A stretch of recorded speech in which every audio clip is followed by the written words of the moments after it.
মানুষকে ঠকিয়ে আপনি কতদিন ভালো থাকতে পারেন? 2 বছর, 3 বছর, 5 বছর, 10 বছর, বড় জোর 20 বছর পর্যন্ত আপনি সব দিন ভালো থাকতে পারবেন না। কিন্তু যাকে আপনি ঠকিয়েছেন সে কিন্তু সাময়িক আঘাত পেলেও ভগবান তার উপর সহায় আছে, তার সবটুকু উনি দেখবেন।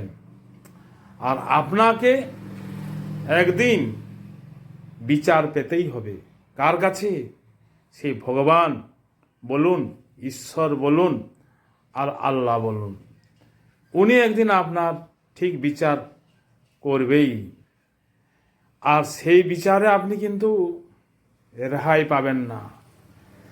সেই বিচারটা এমন কঠিন হবে যা আপনি বিছানায় শুয়ে শুয়ে শুধু কাতরাবেন আর ভগবানের কাছে মরণ কামনা করবেন। কিন্তু জেনে রাখবেন বন্ধু, যে সকল মানুষেরা কোনো মানুষকে ঠকিয়ে কাঁদায় কিংবা তার অনেক ক্ষতি করে দেয়, ক্ষতি করে দিয়ে কোনো মন্দিরে গিয়ে,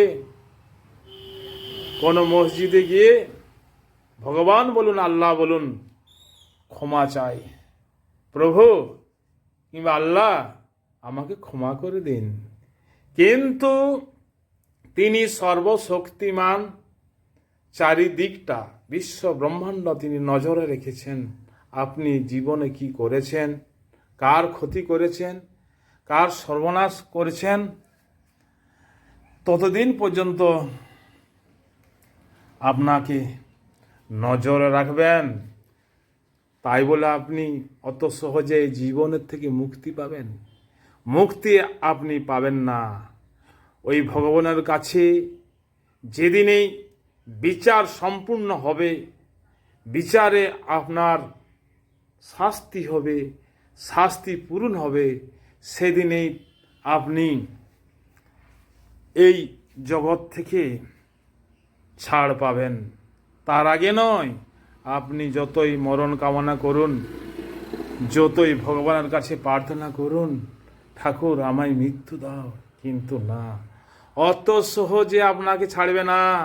আপনার বিচার যতদিন না শেষ হচ্ছে ততদিন আপনি এই দুনিয়ায় থাকবেন, মুক্তি কিছুতেই আপনি পাবেন না।